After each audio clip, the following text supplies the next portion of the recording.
เรามาพิจารณาคำว่าความรู้หรือสิ่งที่เรารู้มันเป็นความอยากทั้งสิ้นเช่นตาเห็นรูปมันก็เกิดความอยากหูได้ยินเสียงมันก็เกิดความอยาก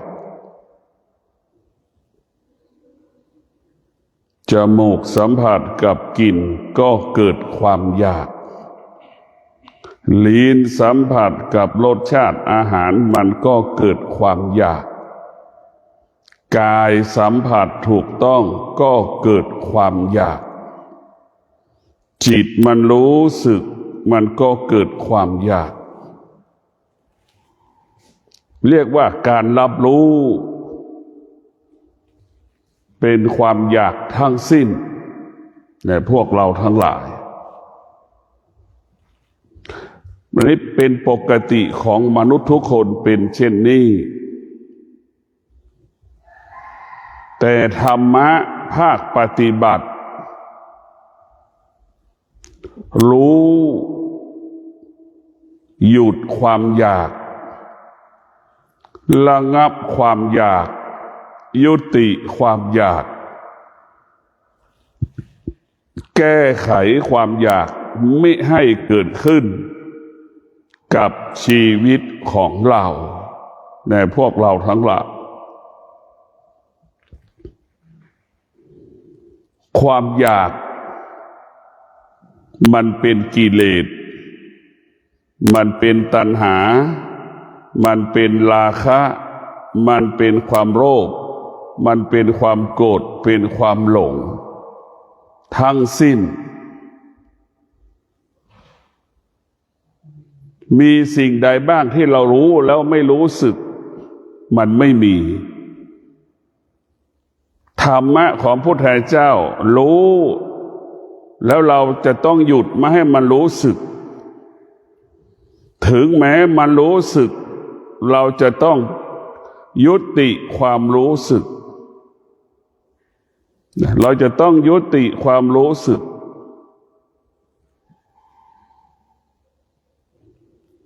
ธรรมะภาคปฏิบัติรู้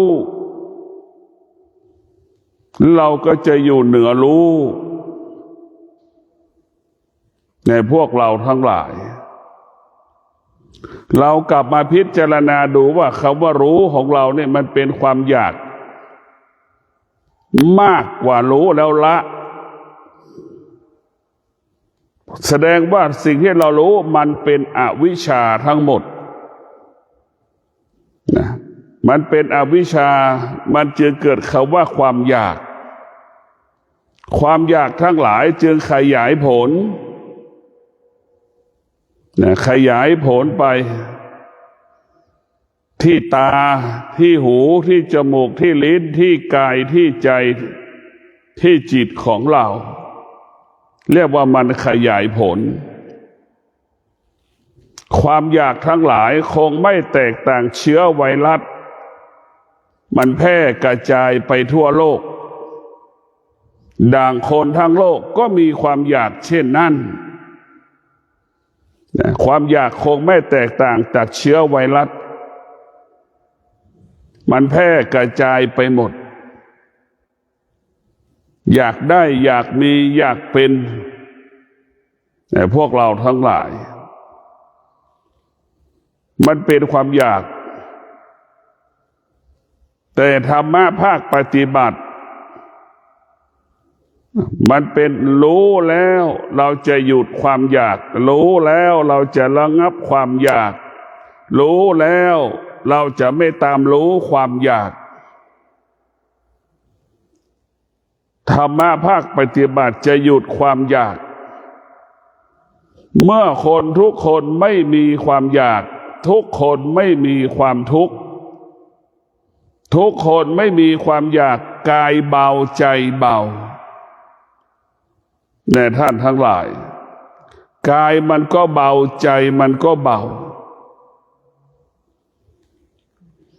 เรามีสติพิจารณา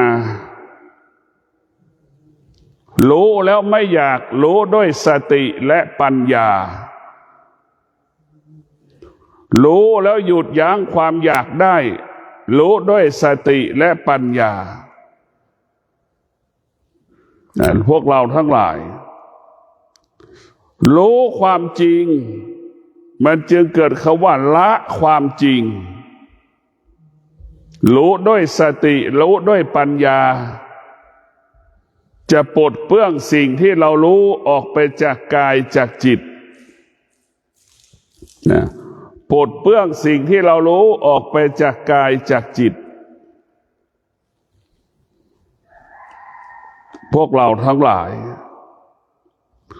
ความรู้ใดๆที่มันเป็นความโลภความโกรธความหลงเนี่ยมันจะเป็นตัวบ่อนทำลายคุณภาพชีวิตของเราทำลายชีวิตของเรารู้ของธรรมะรู้ด้วยสติรู้ด้วยปัญญาเท่านั้นที่สร้างสรรค์ชีวิตเรารู้ด้วยสติรู้ด้วยปัญญาสร้างสรรค์ชีวิตพัฒนาชีวิตยกระดับจิตจึงเกิดคำว่ารู้ให้อยู่เหนือรู้รู้อยู่เหนือรู้เรียกว่ารู้ด้วยปัญญารู้แล้วก็ละสิ่งที่รู้ด้วยปัญญารู้เท่าทันรู้ไม่ตามรู้ด้วยปัญญาส่วนมากมันขาดปัญญารู้ไปยึดติดสิ่งที่รู้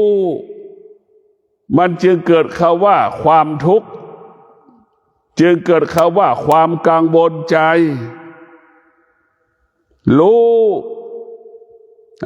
ไปอยู่ภายใต้สิ่งที่เรารู้ก็เหมือนเราถูกท่อนไม้ทับแล้วอยู่ภายใต้นั่นแหละ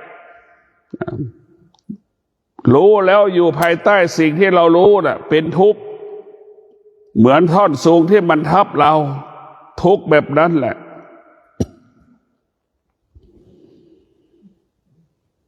รู้แล้วไปตามรู้แล้วก็อยากรู้นั่นแหละพวกเราทั้งหลายมันก็เป็นทุกข์ไม่มีวันจบสิ้นตัวรู้ทั้งหลายมันเป็นกิเลสมันเป็นความอยากมันขยายผลตลอดเวลามันเป็นกิเลสมันเป็นความอยากมันขยายผลขึ้นตลอดเวลามันขยายผลตลอดจึงฝากให้พวกเราได้พิจารณาว่ารู้ของเรานั้นส่วนมากมันจะทำลายพอรู้ของเราเป็นรู้ของอวิชชามันจะเบียดเบียนถ้ารู้ด้วยวิชามันจะสร้างสรรค์ชีวิตรู้ด้วยปัญญามันจะสร้างสรรค์ชีวิตรู้ด้วยปัญญามันจะปกป้องมันจะคุ้มครองมันจะรักษาชีวิตของเราในท่านทั้งหลายมันต้องรู้ด้วยปัญญามันจึงเกิดคำว่าสงบมันจึงเกิดคำว่าสงบตัวนั้นก็สงบรู้คำว่าสงบรู้ก็คือไม่ตอบสนองรู้สูงสุดก็คือไม่รู้เช่นใครจะมานั่งสมาธิแล้วคนจะเยี่ยรถหัวเราก็ช่างมันนั่นแหละรู้จึงอยู่เหนือรู้นั่นแหละพระผู้บรรลุธรรมจะเป็นเช่นนั้นรู้นั่งสมาธิผู้บรรลุธรรมใครจะเอาขี้มาวางที่หัวก็ไม่เกิดอาการไม่สำแดงอาการใดๆเพราะว่ารู้แล้วไม่ตอบสนองสิ่งที่เรารู้เนี่ยรู้ที่มันหลุดพ้นจะเป็นอย่างนี้ไม่ตอบสนองสิ่งที่เรารู้เหมือนก้อนหินมันไม่เกิดอาการไม่สำแดงอาการใดๆแต่รู้สึกเฉยๆเหม็นก็รู้ว่าเหม็นหอมก็รู้ว่าหอมรู้แต่เราไม่เกิดอาการไม่สำแดงอาการกับมันรู้ แต่ไม่สำแดงอาการตอบสนองสิ่งที่เรารู้สิ่งที่เรารู้ก็ไม่เกิดประโยชน์ใดๆเหมือนเรารู้ว่าเชื้อโควิดเราก็อยู่ในบ้านเราก็ไม่ต้องติดเชื้อโควิดเพราะเรารู้เราจะอยู่ในบ้านเมื่ออยู่ในบ้านก็เป็นเครื่องป้องกันไม่ให้การติดเชื้อโควิดเช่นเดียวกันรู้แล้วเราไม่ตอบสนองก็เป็นเช่นนั้นมันก็ไม่เกิดประโยชน์ไม่เป็นประโยชน์ใดๆทั้งสิ้นรู้ตัวรู้ทั้งหลายทั้งพวกเราถ้ารู้ด้วยปัญญาเนี่ยมันจะพัฒนายกระดับจิตยกระดับจิตเราขึ้นจึงฝากพวกเราพิจารณาว่าชีวิตของเรานั้นต้องมีสติและปัญญาเป็นผู้ควบคุมตัวรู้ของเราตัวรู้ของเรานั้นมันจะต้องเกิดจากสติและปัญญามันจึงเกิดคำว่าเบิกบานผ่องใสตลอดเวลารู้ด้วยสติปัญญาคลายทุกข์ตลอดเวลารู้ด้วยสติปัญญากายและใจจะเบาและสบายในพวกเราทั้งหลายต้องรู้ด้วยสติและปัญญาเมื่อรู้ด้วยสติและปัญญาชีวิตเราก็จะอยู่กับธรรมแกนของธรรมก็คือตัว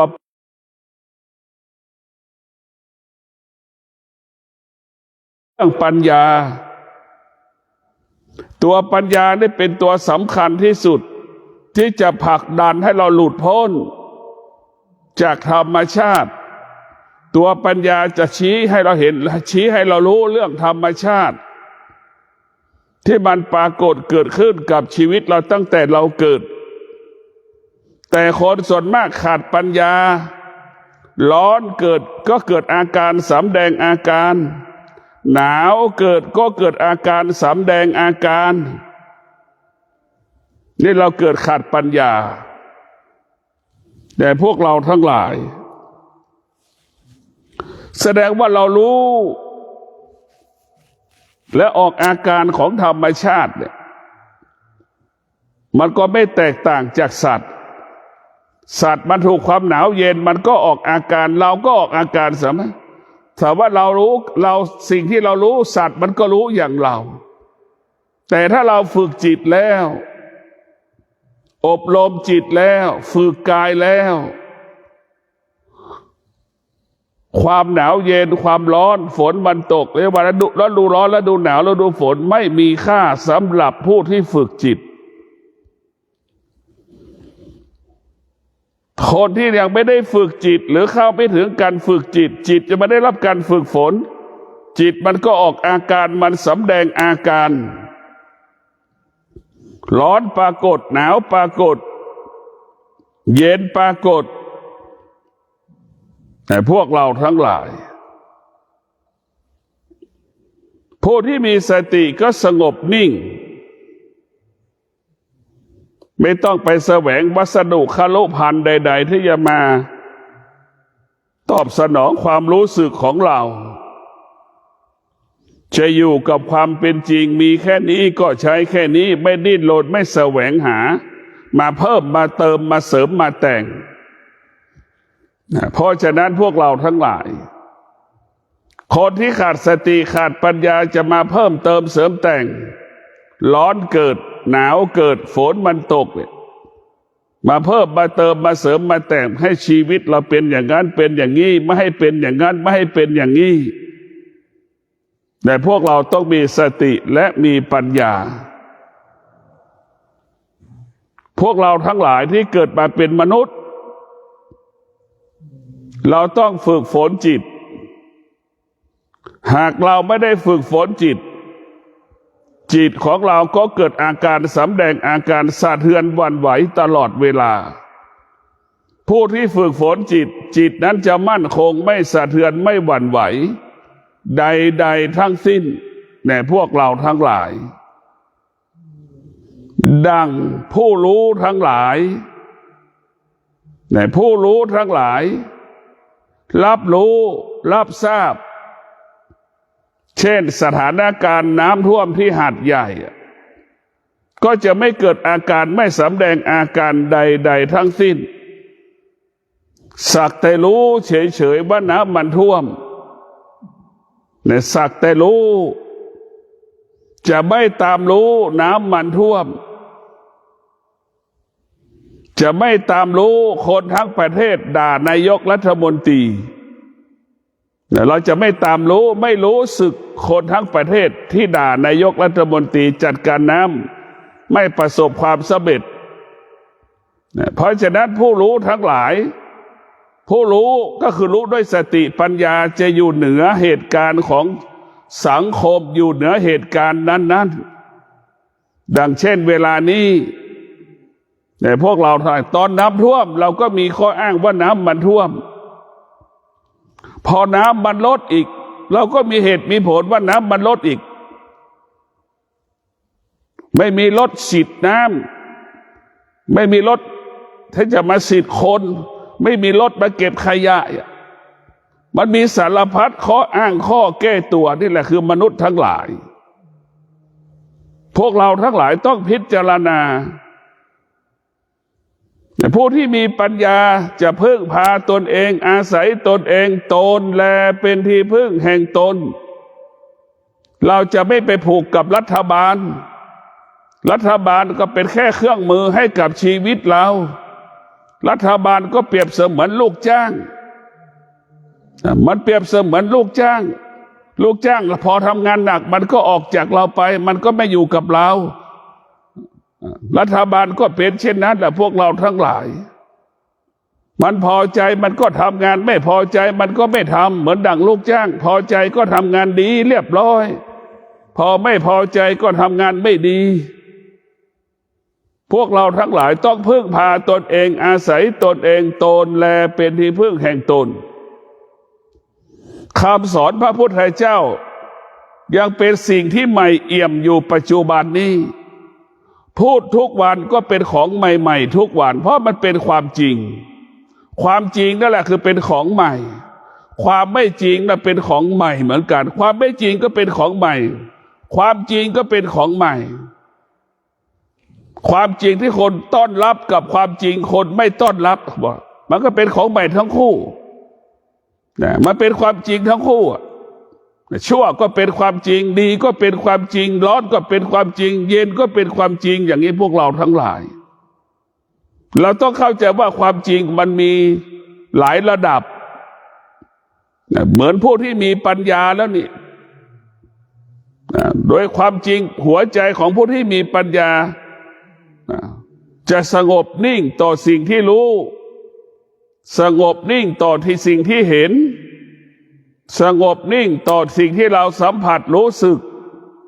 เท่าทานสิ่งที่เราสัมผัสรู้สึกเท่าทานสิ่งที่มันกระทบกายวาจาใจของเราจะไม่โต้ตอบไม่ตอบสนองสิ่งที่มันกระทบกายวาจาใจของเราจะอยู่เหนือสิ่งที่เรารู้เราจะอยู่เหนือสิ่งที่เรารู้ที่มันกระทบกายวาจาใจของเรานี่แหละรู้ด้วยปัญญามันจะไม่เกิดอาการไม่สำแดงอาการแพร่ระบาดกระจายเชื้อเหมือนเชื้อไวรัสรู้แล้วมันจะหยุดรู้เหมือนหยุดแล้วเมื่อเรารู้แล้วเราก็จะหยุดเหมือนจะรู้ว่าโรคโควิดไวรัสมันเกิดเราก็จะอยู่ในบ้านไม่ติดเชื้อไม่แพร่เชื้อเนี่ยพวกเราทั้งหลายคนที่เชื้อก็รู้ไม่กระจายเชื้อคนที่ไม่ติดก็รู้อยู่ในบ้านไม่ติดเชื้อไม่แพร่เชื้อไม่กระจายเชื้อนี่แหละพวกเราทั้งหลายความโลภทั้งหลายเนี่ยมันเป็นเชื้อโรคอย่างที่น่ากลัวเป็นไวรัสที่น่ากลัวที่สุดความอยากทั้งหลายเปรียบเสมือนไวรัสมันแพร่กระจายไปนะแก่80ก็ยังเกิดความอยาก60ก็ยังเกิดความอยาก70ก็ยังเกิดความอยากพวกเราทั้งหลาย90ก็ยังเกิดความอยากเห็นไหมความอยากได้เป็นสิ่งที่น่ากลัวที่สุดผู้ประหัตประหารตัวรู้ทั้งหลายในตัวทำลายชีวิตเราหมดมันไม่มีตัวไหนที่สร้างสรรค์ชีวิตของเราเนี่ยถ้ารู้เหล่านั้นไม่ใช่สติปัญญามันเป็นตัวรู้ที่ทำลายชีวิตเราหมด เหมือนเรามีทรัพย์มากเนี่ยเราทำงานมากเนี่ยเราก็มีความทุกข์มากสิ่งที่เราควรรู้ทั้งหลายนะรู้ของธรรมะคือรู้กายรู้จิตรู้สิ่งที่กายมันออกอาการรู้จิตที่มันออกอาการอย่างเช่นความหนาวเย็นปรากฏกระทบกายเนี่ยมันก็รู้จิตมันก็จะไม่ตอบสนองความหนาวเย็นเมื่อจิตไม่ตอบสนองความหนาวเย็นความเย็นก็อยู่ที่เดิมรู้เฉยๆว่ามันหนาวเย็นแต่ถ้าเราไปตอบสนองออกอาการกับมันแล้วความหนาวเย็นจะเพิ่มขึ้นทันทีเมื่อความหนาวเย็นเพิ่มขึ้นเราก็จะดิ้นรนไปแสวงหาผ้าหนาๆมาห่มซ้อนกันหลายผืนเนี่ยเราไปเพิ่มนี่แหละเราไปปรุงแต่งมันถ้าเรารู้เฉยๆนี่ความหนาวเย็นก็อยู่ที่เดิมเย็นแค่นี้มันก็อยู่แค่นี้แหละมันไม่กระจายแต่ถ้าเราไปยึดติดกับความหนาวเย็นไปคิดถึงสิ่งเสื้อผ้าไปคิดถึงผ้าห่มนี่มันจะทวีคูณขึ้นเลยความหนาวเย็นเพราะถ้าอยู่ที่จิตเราไปยึดติดถ้าจิตเราไม่ยึดติดความหนาวเย็นมันก็ไม่หนาวไม่เย็นมันก็เย็นเป็นปกติธรรมดาพอเราไปยึดติดมันเมื่อไหร่มันจะออกอาการมันสำแดงอาการมาออกอาการมาแสดงอาการทันทีในพวกเราทั้งหลายเราต้องพิจารณาจะออกจากสิ่งที่เรารู้เราจะอยู่เหนือสิ่งที่เรารู้ได้อย่างไรแต่ต้องพิจารณาทำยังไงให้ตัวรู้เราเป็นสติและปัญญาแล้วเราจะตั้งคำถามว่าตัวสติปัญญามันเป็นอย่างไรตัวสติปัญญามันจะไม่อยู่กับสิ่งที่เป็นอธรรมสิ่งที่เป็นอกุศลตัวสติปัญญามันจะอยู่กับความเป็นจริงแต่มันจะอยู่กับความเป็นจริงเท่านั้นความหนาวเย็นก็หนาวเย็นเนี่ยมันก็อยู่กับความหนาวเย็นอยู่ได้เป็นปกติมันจะอยู่กับความจริงได้มันจะไม่ดิ้นรนกระสับกระส่ายมากมายมหาศาล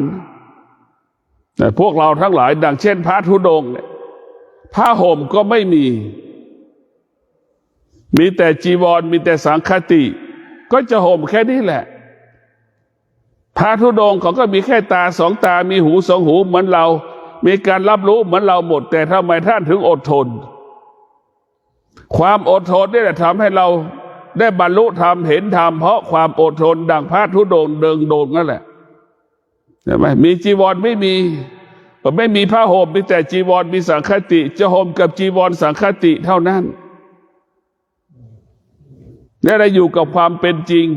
ไม่ตอบสนองความรู้สึกไม่ตอบสนองความรู้สึกส่วนมากคนทั้งโลกไปตอบสนองความรู้สึกเขาว่ามันหนาวเนี่ยเมื่อไปตอบสนองก็สูญเสียเงินใช้เงินอีก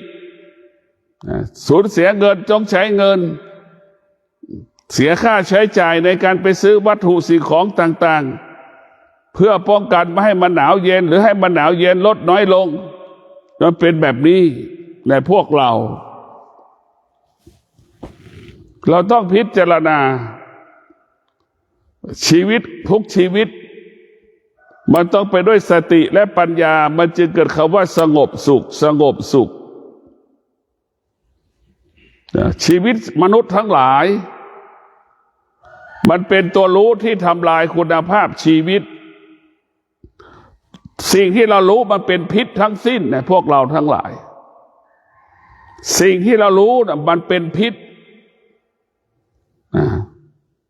สิ่งที่มันรู้แล้วมันเป็นคุณประโยชน์ก็คือรู้ด้วยสติและปัญญาเป็นคุณประโยชน์ต่อชีวิตของเราส่วนมากสิ่งที่เรารู้มันเป็นพิษมันเป็นโทษมันทำลายชีวิตของเราทั้งหมดเหมือนหนาวเย็นอย่างนี้บางคนก็ไม่อยากจะตื่นเช่นพระบางรูปไม่อยากจะตื่นชีบางองค์ก็ไม่อยากจะตื่นบางรูปก็ไม่อยากจะตื่นคนบางคนก็ยังไม่อยากจะตื่นก็เพราะไปติดในหนาวความหนาวเย็นนี่แหละพวกเราทั้งหลายเมื่อเรามีธรรม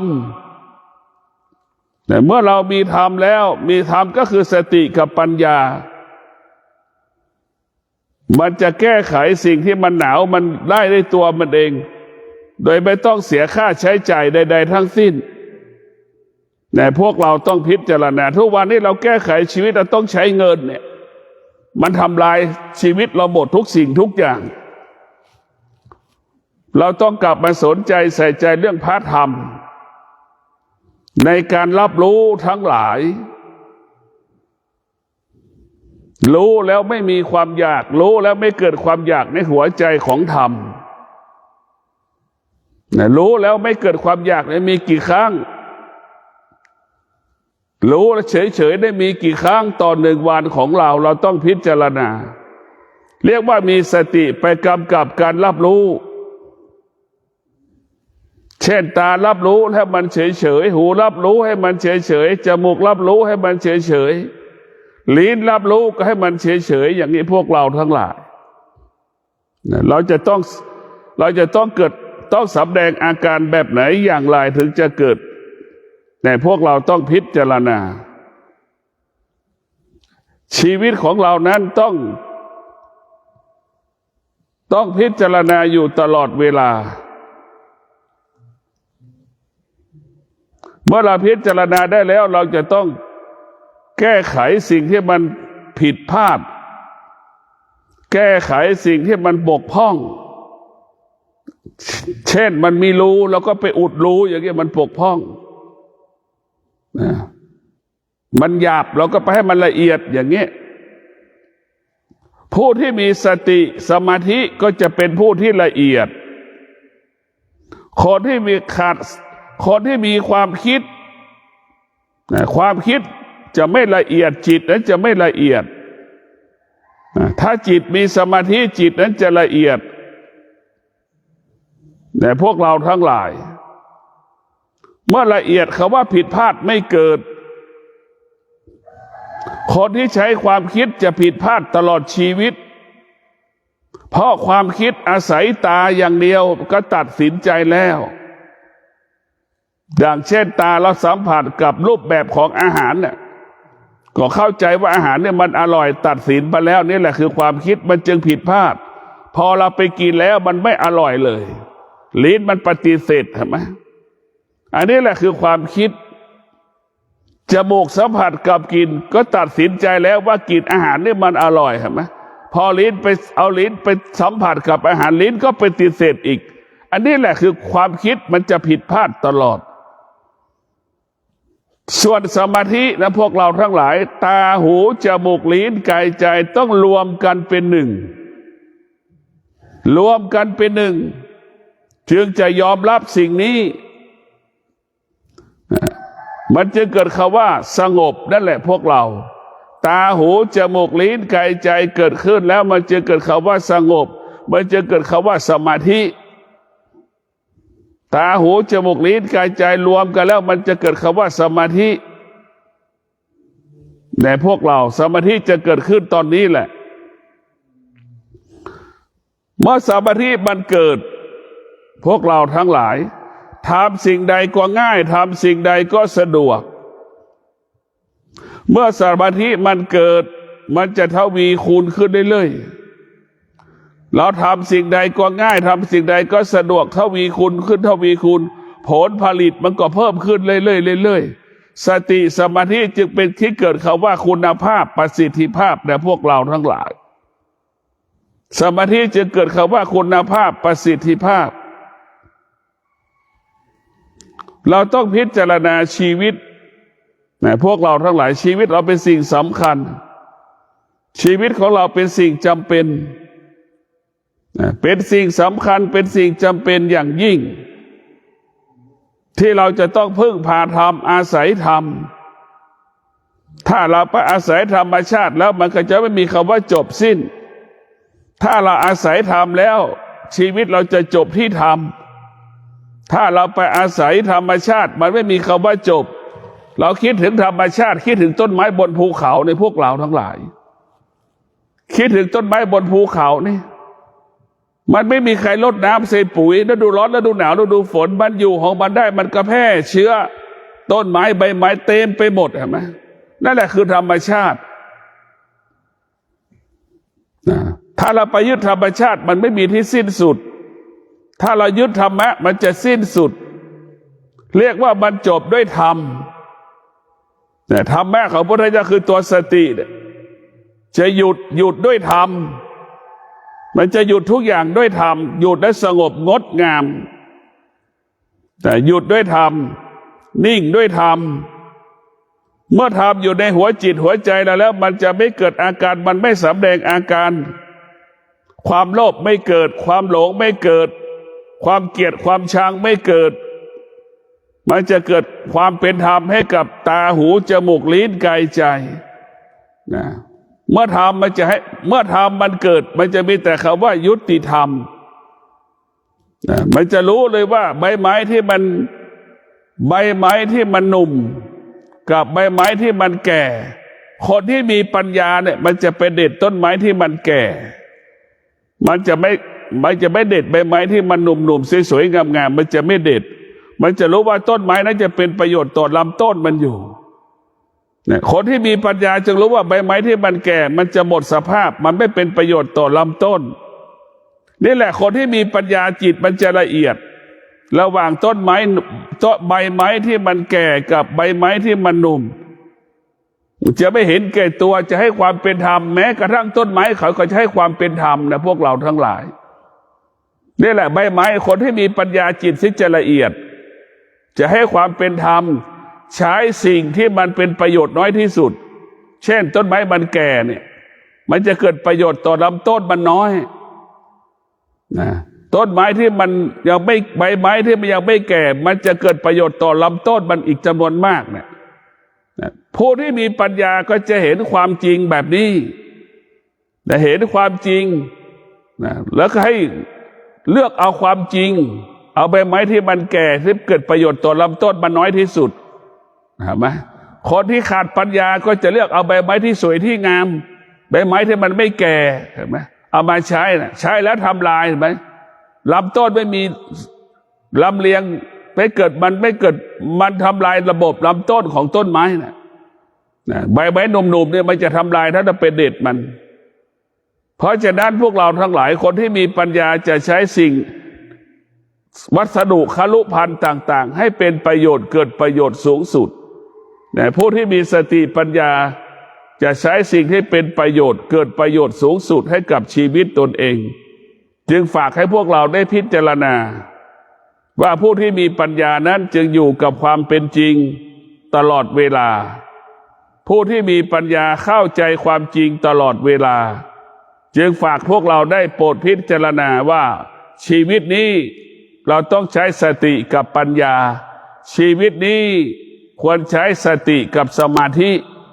ชีวิตนี้ควรใช้สติกับความอดทนชีวิตนี้ควรใช้วิริยะภาคเพียรคำว่าความสำเร็จจะเกิดขึ้นกับชีวิตของเราแน่พวกเราทั้งหลายธรรมะเท่านั้นที่จะเป็นหลักให้กับชีวิตธรรมะเท่านั้นที่จะทำให้เราอยู่เหนือชีวิตของเราธรรมะเป็นเจ้าของชีวิตถ้าธรรมะถ้ามอบชีวิตให้กับธรรมะมันคำว่าสงบสุขก็เกิดถ้าเราเอาชีวิตมอบให้ธรรมชาติมันเกิดแต่คำว่าความสุขความสุขกับความสงบสุขมันแตกต่างกันคนส่วนมากก็จะเห็นความสุขมากกว่าความสงบแต่มีนักปฏิบัตินี่แหละเห็นว่าความสงบเป็นสิ่งที่มีค่ามากกว่าความสุขเนี่ยพวกเราทั้งหลายต้องพิจารณาผู้ที่ปฏิบัติธรรมผู้ที่ประพฤติธรรมเท่านั้นจึงเห็นสิ่งที่มีค่าสำหรับกายวาจาใจคือความสงบผู้ที่ปฏิบัติธรรมเท่านั้นจึงเห็นว่าความสุขบ่อนทำลายชีวิตเราบ่อนทำลายชีวิตเราเพราะอะไรเพราะสุขมันเปลี่ยนแปลงสุขมันเกิดขนาดหนึ่งสุขมันไปเกิดเวลาหนึ่งสุขมันจึงเกิดการเปลี่ยนแปลงตลอดเวลาจึงฝากให้พวกเราได้พิจารณาว่ากายของเรานั้นมันต้องพึ่งธรรมใจของเรานั้นต้องพึ่งธรรมธรรมเป็นแสงสว่างให้กับจิต เมื่อดวงจิตมีธรรมจิตมันจะยุติธรรมจิตมันจะซื่อสัตย์จิตมันจะคิดดีพูดดีทำดีให้เป็นประโยชน์เกิดประโยชน์ต่อตนเองและครอบครัว